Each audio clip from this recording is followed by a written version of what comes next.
According to reports, multiple fires have erupted at the US Navy's 5th Fleet headquarters in Bahrain following Iranian drone strikes.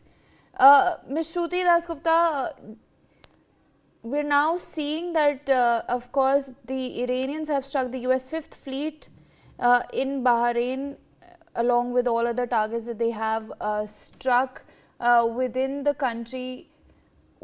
Who do you think is going to blink first in this conflict?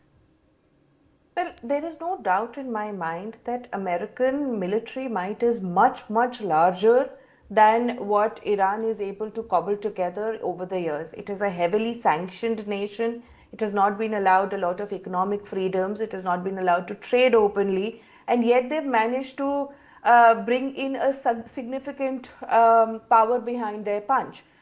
But despite all of that, we have to understand that America is a superpower, a dwindling one, a sun on the sunset side, but it still has enough bite in its jaws. When it does decide to take a bite out of Iran, it has the power to do so in a much larger way. The only problem is that they do not want to put men on ground as of now. They do not want to engage as a military. They want to do it in a hands-off fashion, probably using their navy, using their air force. They do not want to get involved in a downright skirmish with army against army kind of fashion, because for that they'll have to pass through various levels of their own constitutional amendments and rights. So they do not want to engage in that. So America is not at a loss here. The only thing that they want beyond crippling Iran's current old guard is that they want to keep their casualties at a bare minimum low.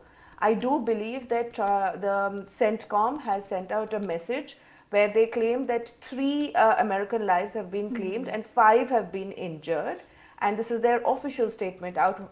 But because of operational reasons, they have not clarified where those people were stationed, whether it was part of this 5th Fleet that was impacted, whether it was part of the Marine that Iran keeps claiming that they've hit in the Strait of Hormuz. We do not know whether it was part of some other installation, military installation, or whether it was on those hotels which Iran keeps claiming is where the CIA has placed their people. We do not know where, which country, which particular attack ensured that American lives were paid the price for this war.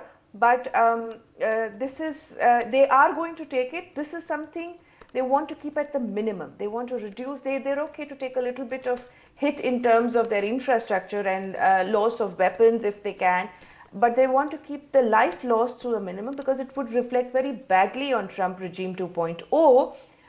They have midterms coming along. They cannot have the blood of American soldiers on their hands, even if they manage to do a complete regime change in Iran. So that is something that America is looking at as of now. They are trying to keep their casualties to a minimum, their injuries to a minimum.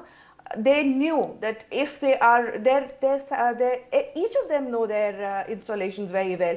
If you look at the Chabahar port's attack picture, you'll see they were very precise attacks. The fact that they could take out Khamenei in his office, in his residence-based office so directly, shows they knew the precise place where it is supposed, where their attacks, where their missiles would have the most amount of impact.